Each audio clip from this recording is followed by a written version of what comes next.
नमस्कार दोस्तों, आप सभी का हमारे YouTube चैनल पर स्वागत है। दोस्तों, आज की यह बुद्धिस्ट स्टोरी आपके जीवन के लिए बेहद खास है। जो जीवन हम लोग जी रहे हैं, क्या वही जीवन की असल सच्चाई है या कुछ और? तो चलिए जानते हैं बुद्ध जी के जीवन से प्रेरित जीवन का सत्य की इस कहानी की मदद से। बुद्ध के संग सबके लिए खुले रहते। बुद्ध संघ का अर्थ है जो भी व्यक्ति बौद्ध भिक्षु बनकर बुद्ध के साथ रहना चाहता हो, बौद्ध की शरण में आना चाहता हो। कुछ लोगों को बुद्ध सहज ही स्वीकार कर लेते और संघ में रहने की अनुमति दे देते हैं, पर कुछ व्यक्तियों को वो कह देते कि जाओ पहले एक रात शमशान में जाकर रहो। इसी तरह एक दिन एक व्यक्ति बुद्ध जी के पास आया और उसने बुद्ध जी के संग में शामिल होने की इच्छा जताते हुए कहा, गुरुजी, मैं आपका शिष्य बनना चाहता हूँ। बुद्ध जी ने कहा, तुम्हें मेरा शिष्य बनने के लिए एक दिन पूरा शमशान में बिताना होगा और वहाँ तुम जो भी देखोगे, जो भी महसूस करोगे, मुझे आकर बताओगे। उसके बाद ही तुम संग में शामिल हो पाओगे। वो व्यक्ति ये सुन घबरा गया। उसने बुद्ध जी से कांपती आवाज में कहा, गुरुजी, दिन में तो ठीक है, लेकिन रात में शमशान में रहना खतरनाक है। बुद्ध ने कहा, कैसा खतरा? व्यक्ति ने कहा, वहाँ भूत प्रेत होंगे, वो मुझे पकड़ लेंगे और जान से मार देंगे या मेरा जीवन नर्क बना देंगे। भूत प्रेतों का खौफ उस व्यक्ति के चेहरे पर साफ दिखाई दे रहा था, पर बुद्ध जी ने कहा, क्या तुमने भूत प्रेत देखे हैं? व्यक्ति ने कहा, नहीं, पर मैंने बहुत सुना है और कुछ ऐसे लोगों को जरूर देखा है कि जिनमें भूत आ जाते हैं और उन्हें परेशान करते हैं, अजीब अजीब हरकतें करते हैं।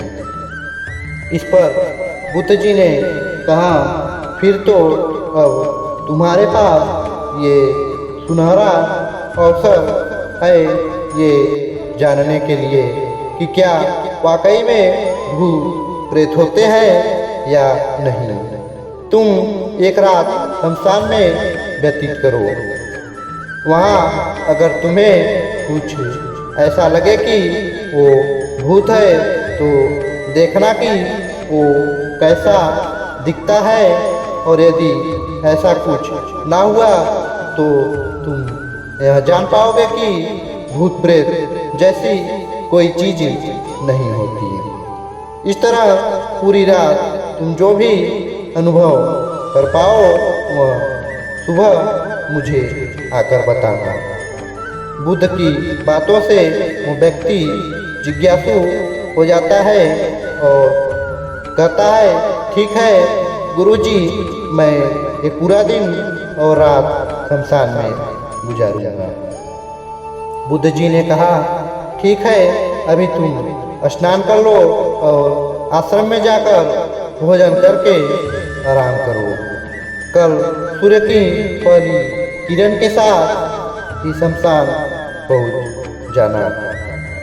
व्यक्ति के जाने के बाद बुद्ध जी ने अपने 4 शिष्यों से कहा कि वह व्यक्ति कल शमशान जाएगा, तुम उसके पीछे जाना और उस पर नजर रखना, पर ध्यान रहे उसे भनक भी ना लगे कि कोई उस पर नजर रख रहा है।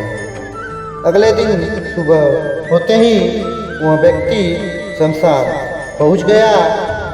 बौद्ध भिक्षु भी उस व्यक्ति का पीछा करते हुए एक जगह पर छुपकर उस व्यक्ति पर नजर रखने लगा। जब तक दिन था तब तक वो व्यक्ति शमशान में इधर उधर घूमता रहा। उसे खास वैसा कुछ भी अनुभव नहीं हुआ, लेकिन जैसे जैसे सूर्यास्त के साथ अंधेरा घनाता जा रहा था, उस व्यक्ति की धड़कनें बढ़ती जा रही थी। किसी तरह उस व्यक्ति ने पूरी रात शमशान में गुजार ही ली और सुबह होते ही वो बुद्ध जी के पास पहुंच गया। बुद्ध जी ने उस व्यक्ति से पूछा कि बताओ, शमशान में कैसा समय व्यतीत हुआ तुम्हारा, क्या अनुभव किया, क्या क्या देखा? तब वह व्यक्ति बोला, गुरुजी, जैसे ही मैं सुबह सुबह शमशान पहुंचा तो वहाँ कुछ घंटे बाद मुझे कुछ लोगों की भीड़ शमशान की ओर आती दिखाई पड़ी, जो एक अर्थी लिए आ रहे थे। मैंने जब उन लोगों को ध्यान से देखा तो उनमें से कुछ लोग बेहद दुखी, कुछ लोग सामान्य और कुछ लोग बेहद खुश थे। वो लोग उस मृत इंसान के बारे में बोल रहे थे कि इस व्यक्ति ने बहुत अच्छे कर्म किए हैं, यह बहुत किस्मत वाला है। इसके बाद उस मृत बुजुर्ग के बेटे ने अपने वृद्ध पिता की चिता को अग्नि दी। अर्थी के साथ शमशान आए हुए लोग कुछ देर वहीं खड़े रहे।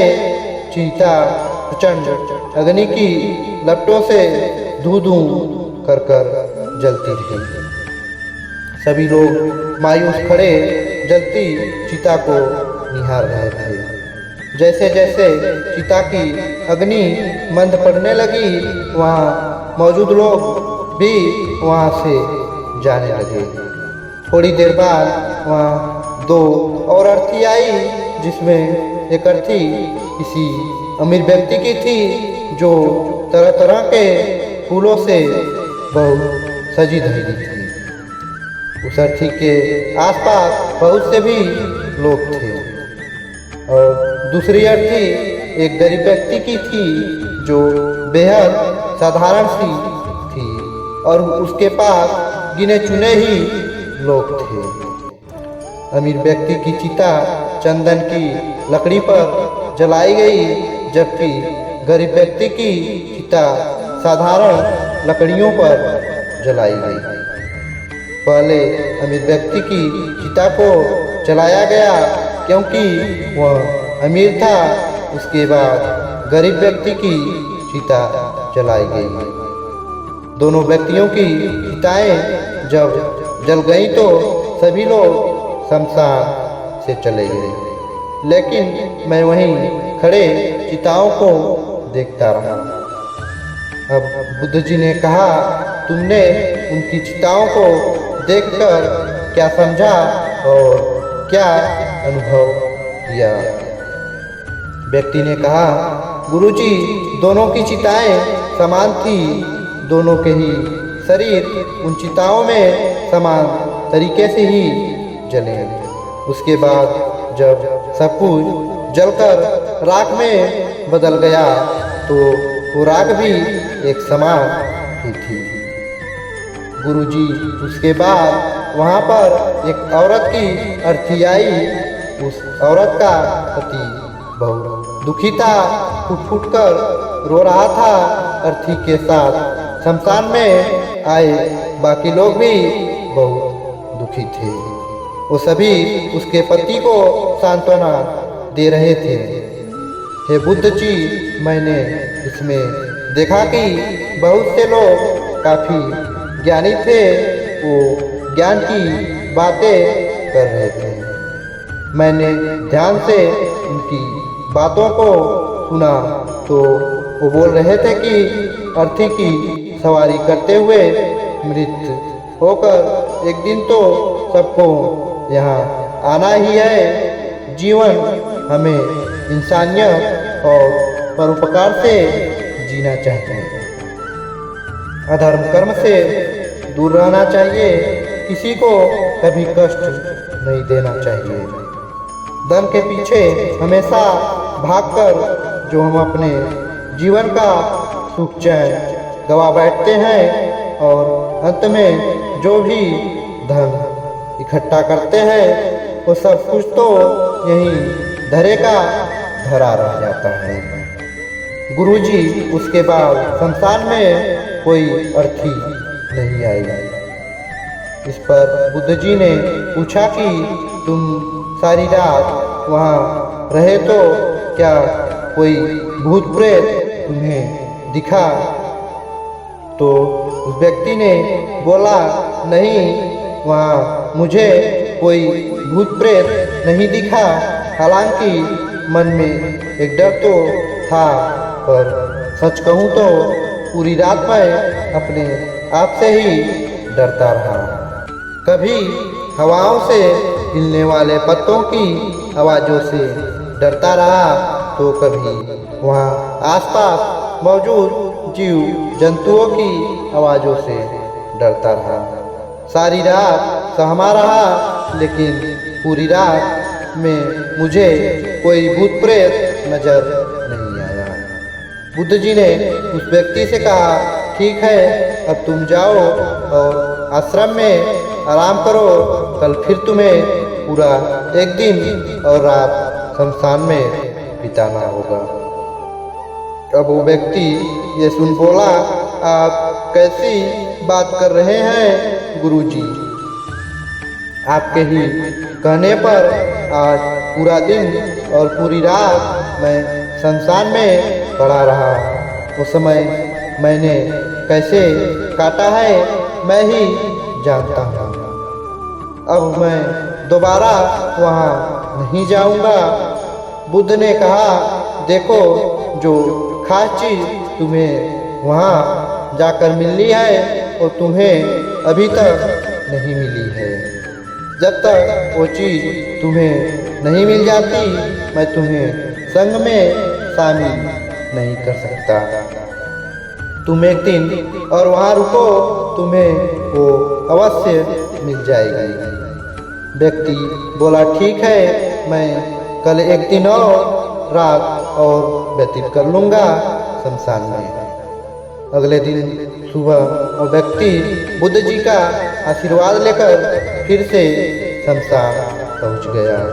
एक पूरा दिन और रात बिताकर वो व्यक्ति अगली सुबह फिर बुद्ध जी के पास पहुँचा, लेकिन इस बार उस व्यक्ति के चेहरे पर एक अलग ही तेज था, एक अलग ही खुशी झलक रही थी, मानो उसे वो मिल गया हो।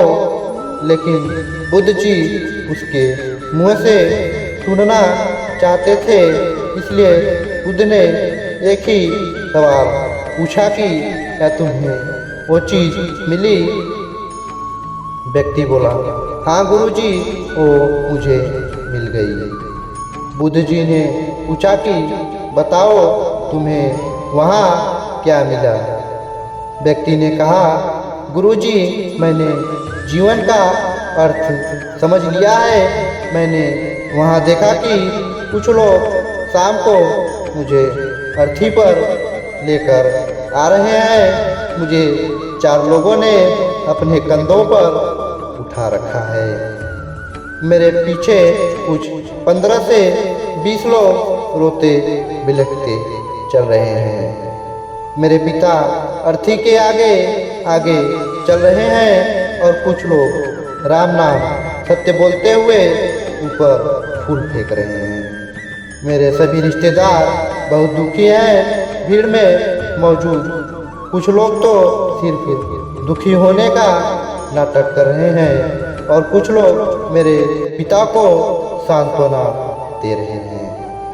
तभी कुछ देर बाद मेरी अर्थी को जमीन पर रख दिया गया और मेरे शरीर को उठाकर चिता पर लिटा दिया गया। मैं यह सब दृश्य अर्थी पर लेटे हुए देख रहा था। मैंने उस अर्थी से उठना चाहा पर उठ नहीं सका। मैं सांस लेना चाहा पर सांस नहीं ले पा रहा था। मैं पूरी तरह से असमर्थ और विकलांग की तरह था, क्योंकि मेरे अंदर सांस नहीं थी। मैं अपने पिता को गले लगाना चाहता था, लेकिन मैं उठ नहीं सकता था। मैं भाई को गले लगाकर ये कहना चाहता था कि तुम अपना और माता पिता का ध्यान रखना। घर व परिवार की जिम्मेदारी अब तुम्हारे ऊपर है। इसे बखूबी निभाना, इससे मेरी आत्मा को शांति मिलेगी। कुछ समय बाद मेरा मुंह कपड़े से ढक दिया गया और शरीर के ऊपर कई लकड़ियां रख दी गई। मुझे अब कुछ भी दिखाई नहीं दे रहा था। फिर उसके बाद मुझे अत्यंत गर्मी महसूस हुई। मुझे एहसास हुआ कि मुझे अब जलाया जा रहा है। धीरे धीरे लकड़ियों के साथ साथ मेरा पूरा शरीर जलने लगा। मेरा दम घुट रहा था। मैं उठना चाहता था। आखिर अग्नि ने प्रचंड रूप ले लिया और धीरे धीरे मैं भी उस अग्नि के पूरी तरह खो गया। पूरी रात मैं खुद को ऐसा ही जलता देखता रहा। मैंने देखा कि अंतिम रूप में मैं एक राख बन चुका हूँ। उस पूरी रात ना तो मैं डरा और ना ही मुझे डर का एहसास हुआ। जब आंखें खुली तो एक तीव्र रोशनी मेरे आँखों पर पड़ी। मैंने देखा कि ये तो मैं हूँ और वो शरीर के साथ मुझे बहुत खुशी का अनुभव हुआ। उसके बाद मेरे मन से न जाने कितने ही भ्रम समाप्त हो गए और मैं आपके पास आ गया। बुद्ध जी मुस्कुराए और बोले कि तुम अब संघ में शामिल हो सकते हो, क्योंकि तुमने अब ज्ञान रूपी उस बीज को प्राप्त कर लिया है जिसमें शरीर को भूलकर स्वयं को जानने की इच्छा होती है। इसी ज्ञान की प्राप्ति के लिए मैंने तुम्हें शमशान भेजा था, जहाँ अंततः तुमने ये जाना कि शरीर नश्वर है। नेत्रों से दिखने वाली हर चीज नश्वर है। शमशान आने वाला हर व्यक्ति भी यह समझ रहा होता है, पर शमशान से वापिस जाते ही वह सब कुछ भूलकर पुनः उन्हीं गलत क्रियाओं में लग जाता है, जैसे झूठ बोलना, लूट धसोड़, अधर्म, लालच, लालसा, बुराई, क्रोध, अपशब्द, अहंकार, ईर्ष्या इत्यादि नाना प्रकार बुरी भावनाओं से बुरे कर्मों को अंजाम देते हैं। किंतु अब तुम्हारे अंदर ज्ञान का वो बीज अंकुरित हो चुका है, जिसमें हम जीवन को तब तक नहीं समझ सकते जब तक मृत्यु को निकट से देखा व समझा ना जाए। अच्छे स्वास्थ्य की कीमत वही समझ सकता है जो अत्यंत बीमार हो या जो बहुत लंबे समय से बुरे स्वास्थ्य से जूझ रहा हो।